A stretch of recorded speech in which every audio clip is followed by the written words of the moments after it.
In this video, we'll talk about the basics of HTML and how it works.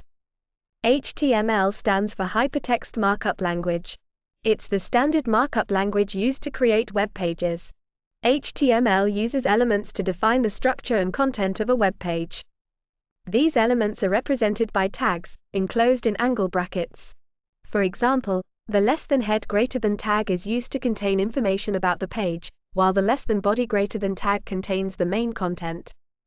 To work with HTML, you'll need a text editor and a web browser. You can create a new HTML file in your text editor and save it with the HTML extension. Then, you can open it in your web browser to see the result.